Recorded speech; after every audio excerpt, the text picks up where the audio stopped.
નમસ્કાર, હું છું વિક્રમ વકીલ અને આપ જોઈ રહ્યા છો હોટલાઇન ન્યૂઝ. આજે સવારે ઉઠતા વેત મેં વોટ્સઅપ ચેક કર્યું તો એમાં એક એવા સમાચાર હતા કે ભાઈ અમેરિકાની કોર્ટે ગૌતમ અદાણી અને એમના કેટલાક રિલેટિવ્સ અને કેટલાક ડિરેક્ટરો સામે કંપનીના અમેરિકાની કોર્ટમાં ભ્રષ્ટાચારની ફરિયાદ દાખલ થઈ છે. પછી અલગ અલગ જગ્યાએ દરેક પોતપોતાની રીતેનું ઇન્ટરપ્રિટેશન કરીને આવ્યું કે ભાઈ કોઈ કહે છે કે એરેસ્ટ વોરંટ નીકળી ગયું છે અદાણી સામે, કોઈ કહે છે કે ભાઈ ધરપકડ થશે. હવે આ બધું એકાએક 24 કલાક પહેલા કોઈને ખ્યાલ નહોતો અને એકાએક થયું એટલે શેર બજાર ક્રેશ થઈ ગયું. મુખ્ય વાત એ છે કે જોય બાઇડન જેણે પોતાની વૈચારિક ક્ષમતા ગુમાવી દીધી છે, એને ખબર છે એટલે રાજકીય કારકિર્દી પૂરી થઈ ગઈ, પણ એ જતા જતા કહે ને કે પાગલ માણસ જેમ જતા જતા લાત મારતો જાય એને તો યુક્રેનને ઉશ્કેરે છે મિસાઇલથી હુમલો કરવા, એ રીતે આ નવું ગતકડું એને આ પણ કાઢ્યું છે. અને થોડા મહિના પછી ટ્રમ્પ જયારે સત્તામાં આવશે ત્યારે આ બધું એનું કઈ આ જૂની બધી એની ડિસિઝન જે નિર્ણયો લીધા છે માન્ય નથી રહેવાના. પણ છતાં પણ આજે તો આપણે શેર બજાર પર ખાસી એવી અસર થઈ, આર્થિક આપણે ઘણું બધું ધન ગુમાવ્યું. અને એક આની પ્રેડિક્શન થોડા દિવસ પહેલા આપણા રાજકીય વિશ્લેષક અને પત્રકાર હિમાંશુભાઈ ભટ્ટે દિવાળી પહેલા કર્યું હતું. ફરીથી આજે આપણી સાથે આ બાબતે ચર્ચા કરવા જોડાયા છે હિમાંશુભાઈ ભટ્ટ. હિમાંશુભાઈ, આપણે જયારે દિવાળી પહેલા કર્યું હતું ત્યારે તમારી વાત તમે કહ્યું હતું કે દિવાળી પછીના થોડા દિવસોમાં આ કંઈક હિડનબર્ગ જેવું કે ગતકડો આવશે, જે રાષ્ટ્ર જે શું કહે કે આપણા દેશ વિરોધી છે, જે ભારતની વિરોધી છે. એટલે આપણે જયારે એમ કહીએ છીએ ને કે ભાઈ રાહુલ ગાંધી જે બકવાસ કર્યો આજે પણ કે અદાણીને જેલમાં નાખો, અરે ભાઈ હજુ કેસ ચાલ્યો નથી, એ કેસ પુરવાર નથી થયો, વર્ષો નીકળી જશે અને આને એટલી બધી કેમ ઉતાવળ આવી ગઈ છે? આ એટલું જ કૂદે છે જેટલો બાઇડન ત્યાં કૂદે છે, જો બાઇડન. હવે વિક્રમભાઈ, દર્શકોને બે ત્રણ વસ્તુઓ બતાવીએ જે આમ થોડીક હાસ્યાસ્પદ પણ છે પણ બતાવવી જરૂરી છે. જો અત્યારે સેન્સેક્સ છે, અત્યારે વાગ્યા કેટલા? 3:30 એટલે 4 વાગવાના, 4 વાગવામાં 8 મિનિટ ઓછી છે. અત્યારે સેન્સેક્સ 77,155.79 પર છે, એટલે કે ગઈકાલથી લગભગ 422 પોઈન્ટ નીચે છે. એટલે સેન્સેક્સમાં બહુ ફરક નથી પડ્યો, 0.5%. પણ અદાણીના શેર્સ અદાણીના ઘણા શેરમાં બધા, અદાણી પોર્ટ આ તે બધું 10-10% એટલે આ એક હિમાંશુભાઈ પૂર્વ યોજિત કાવતરું હતું એવું લાગે છે. યસ, એટલે આને છે ને, અને ફાઇનાન્શિયલ લેંગ્વેજમાં બધા હિટ જોબ કે હિડનબર્ગે જે કર્યું હતું તે હિટ જોબ કરી હતી, અને તેવી જ હિટ જોબ અત્યારે થઈ છે. મેં દિવાળી પહેલા જ્યારે કહ્યું ને ત્યારે મને આ વસ્તુનો ખ્યાલ હતો, અને ખ્યાલ હતો. અને શું ખબર છે તમને? હિડનબર્ગ રિપોર્ટ આવ્યો એનું ટાઈમિંગ જુઓ કે જ્યારે અદાણીના પબ્લિક ઇસ્યુ આવવાના હતા ભારતની અંદર. તેવી જ રીતે અદાણીની કંપનીઓ યુએસમાં પણ લિસ્ટેડ છે, અને અદાણીની કંપનીઓના બોન્ડ ઇસ્યુ થવાના હતા હવે ભવિષ્યમાં થોડાક દિવસોમાં. અને ત્યારે આ ઉંબાડિયું આવે છે, એટલે આને હિટ જોબ કહેવાય. આને કારણે એના શેર તૂટી જાય, લોકો એના બોન્ડ લે નહીં. આ એક પહેલી વસ્તુ છે. બીજું કારણ આનું એ છે કે જો બિડેન હવે 48-50 દિવસનો મહેમાન છે. 20મી જાન્યુઆરીએ ડોનાલ્ડ ટ્રમ્પ આવી જશે. ડોનાલ્ડ ટ્રમ્પ આવી જશે એટલે આખી એની જસ્ટિસ ડિપાર્ટમેન્ટની ટીમ બદલાઈ જશે. જેણે કેસ દાખલ કર્યા છે તે બધા બદલાઈ જવાના છે. એટર્ની જનરલ પણ બદલાઈ જશે. એટર્ની જનરલ પણ ટ્રમ્પ બદલાશે. અત્યારથી જ કહીએ છે કે this particular attorney will be out. એ વસ્તુ તો પછીની છે, પણ અત્યારે શું થઈ રહ્યું છે? આ હિટ જોબ કરાય એની પાછળનું મુખ્ય કારણ શું છે એ દર્શકોને જાણવાની જરૂર છે. જો એક વસ્તુ બરાબર સમજો કે અદાણી પાવર ઝારખંડમાં પાવર બનાવીને બાંગ્લાદેશને સપ્લાય કરતો હતો. અદાણીની કંપનીના $886 મિલિયન બાંગ્લાદેશ પાસે લેવાના બને છે. પણ બાંગ્લાદેશમાં જ્યારથી અમેરિકાએ રિજીમ ચેન્જ કરાવ્યું અને એના ટટ્ટુ આ PhD Nobel peace prize winner યુનુસને બેસાડ્યો, ત્યારથી બાંગ્લાદેશ બેંકરપ્ટ બની રહ્યું છે, એટલે દેવાળિયું બની રહ્યું છે, પૈસા આપી શકે એ સ્થિતિમાં નથી. આને કારણે હજુ 3 દિવસ પહેલા જ અદાણીએ એમને 60% ઇલેક્ટ્રિસિટી આપવાનું બંધ કરી દીધું છે. આ નાક દબાવીને મોઢું ખોલાવવાની વાત છે. એટલે અદાણીનું નાક દબાવીને યુએસ ફેડરલ ગવર્મેન્ટ એમ કહેવા માંગે છે હજુ અત્યારે તો અમે સત્તામાં છીએ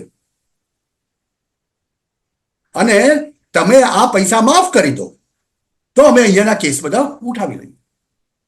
સીધી ભાષામાં સમજીએ તો આ છે. પણ શું અદાણી આ કરશે? અદાણીનો રિપ્લાય બી આવી ગયો. આની ઉપર અદાણીનું પ્રાઇમરી રિએક્શન પણ આવી ગયું. એણે કીધું અમે કંઈ ખોટું કર્યું નથી, અમને કોઈ ફિકર નથી, we will fight this legally. પતી ગઈ વાર્તા. ફુગ્ગામાંથી હવા તાણી ત્યાં નીકળી ગઈ. એટલે એક દિવસમાં તમે જેટલું નુકસાન કરવાના હતા એટલું નુકસાન કરી દીધું. અને હવે પછીના 2-4 દિવસની અંદર તમને હિડનબર્ગમાં જેવી જેવી વાર્તાઓ બધી જોવા મળી હતી તેવી જ વાર્તા અહીંયા બી જોવા મળશે. હા, એક વસ્તુ છે કે અદાણીના બોન્ડને ત્યાં યુએસમાં જે બોન્ડ આવવાના છે એનું કારણ એ છે કે યુએસ ગવર્મેન્ટ એ વિચાર કરે છે કે અદાણી અહીંયા આવીને પૈસા લઈ જશે, લોકો ઊંચા ભાવે બોન્ડ ખરીદી લેશે, અમારા માર્કેટમાંથી પૈસા ખેંચાઈ જશે. એટલે આ ફાઇનાન્શિયલ ટગ ઓફ વોર છે. જો એકવાર ટ્રમ્પ આવશે પછી ટ્રમ્પ અને ભારત સરકાર એટલે યુએસ અને નેગોશિએશન કરશે અને there will be a સિન્ક્રનાઇઝ bonding. મગર અત્યારે તો આ જે બિડેનની ડેમોક્રેટિક લેફ્ટિસ્ટ લિબરલ કબાલ છે તે ભારતને કોઈ પણ હિસાબે દબાવવા માંગે છે. ત્રીજો એનો આશય એ છે કે અત્યારે ભારતનું જેટલું રાષ્ટ્રીય આંતરરાષ્ટ્રીય ઇન્ફ્રાસ્ટ્રક્ચર બિલ્ડઅપ થઈ ગયું છે તેમાં બહુ મોટો હિસ્સો અદાણીનો છે. એટલે કોઈ પણ રીતે અદાણીને હિટ કરો તો ભારતના અર્થતંત્રને હિટ કરાય. એ નેમ સાથે આ વસ્તુ થઈ રહી છે. હવે આવી સ્થિતિમાં લોકોએ સમજવું જોઈએ અદાણીનો શેર અત્યારે 10% નીચે ઉતરવો જ નહીં જોઈએ. It should recover. It should recover back. આવતા 5 દિવસમાં એ રિકવર થઈ જવું જોઈએ. કેમ કે લોકોને આ વસ્તુની ખબર પડવી જોઈએ. અને આમાં પણ આ હિટજોબ આ કેસ બી કયો જો એ તો જાણવા જેવી વાત છે. 5 મિનિટ એમાં કરી દઈએ તો એ વાત એ છે કે 5 રાજ્યોને અદાણીએ લાંચ આપેલી 2021માં. અને 5 રાજ્યો કયા સાહેબ? વિપક્ષના રાજ્યો. પાછા ભાજપના રાજ્યમાં આપ્યું તો વાત અલગ છે. વિપક્ષના બધા રાજ્યોમાં એવો આક્ષેપ છે. અદાણીએ લાંચ આપેલી. શું યુએસમાં નથી થતું? યુએસમાં તો ખુલ્લે આમ થાય છે. એ લોકો એને ચીકનું ચોપડું અંગ્રેજી નામ આપી દે એટલે લાંચ કઈ લાંચ મટી જવાની નથી. હા, અમેરિકામાં લોબિંગ કહે છે, લોબિંગ કહે છે, કમિશન કહે છે, ફલાણું કહે છે, ઢીકણું કહે છે. ત્યાં લાંચ લેવી એ લીગલ છે. તમે લોબિંગ કરીને લાંચ લો. ત્યાં એના જેવું છે કે વિક્રમભાઈ તમે એક જમાનામાં ગુજરાત સરકારમાં મુખ્યપ્રધાનના મુખ્ય સચિવ હતા, સચિવ બન્યા હતા, અંગલ સચિવ. ત્યારે તમને કોઈ આવીને કે વોટ ઇઝ ધીસ નોનસેન્સ? એને હું કહું કે મારું લોબિંગ કરી આપજો અને પછી હું તમને ચેકથી પૈસા આપું તો એને લાંચ નહીં કહેવાય. એટલે અમેરિકામાં તો આ વ્હાઇટ વોશ ચાલી રહ્યો છે, ત્યાંના લોકોને પણ ખબર પડે છે. પણ આ એક જતા પહેલાનું દીવા તળે અંધારું જે આપણે કહીએ ને કે દીવો બુઝાવવાનો હોય ને પરમેનન્ટલી ત્યારે વધારે ઝગમગાટ કરે. એવી રીતે દુનિયાભરમાં બધી જગ્યાએ તમે તો એક વાત કરી સાહેબ આની. મને તો એ હજુ ડર લાગે છે કે ક્યાંક જતા જતા બિડેન એટલે કે ડેમોક્રેટિક લેફ્ટિસ્ટ કબાલ કંઈક મોટું નહીં કરી જાય તો સારું, કે જેનાથી પુતિનને ફરજ પડે એક ટેક્ટિકલ ન્યુક્લિયર વેપન વાપરવાની. બિડેનની માનસિકતા ઠેકાણે એવું લાગતું નથી હમણાંના નિર્ણયો પછી. તેને કંઈ પણ કરી બિડેન તો કંઈ કરવાની સ્થિતિમાં જ નથી. એની પાછળ આ જે બધું કરાય છે તે ડીપ સ્ટેટ અને ડીપ સ્ટેટને ચલાવે છે કોણ? બરકત હુસેન ઓબામા. બરકત હુસેન ઓબામા, બરાબર નામ યાદ રાખજો, આખું નામ કહું છું. 3 ટર્મ એમણે યુએસની સરકાર ચલાવી છે. 2 ટર્મ પોતાના માટે, 1 ટર્મ પાછળ બેસાડીને આ બિડેન વખતે. અને એટલે જ મને તો ડર એ લાગે છે કે આ યુએસની લેફ્ટિસ્ટ કબાલનું ગાન પણ આપણને કોઈ બહુ મોટા યુદ્ધ તરફ દોરી લઈ જાય તેનો ડર લાગે છે. હવે ભારત સરકાર માટે વિકલ્પ શું રહ્યો સાહેબ? તમે મને એ જવાબ આપો કે ભારત સરકાર માટે વિકલ્પ શું રહ્યો? અદાણી સામે અરે, કેસ કર્યો, યુએસ ગવર્મેન્ટ એમ કહે કે અમને પાછો આપો, શું ભારત આપશે?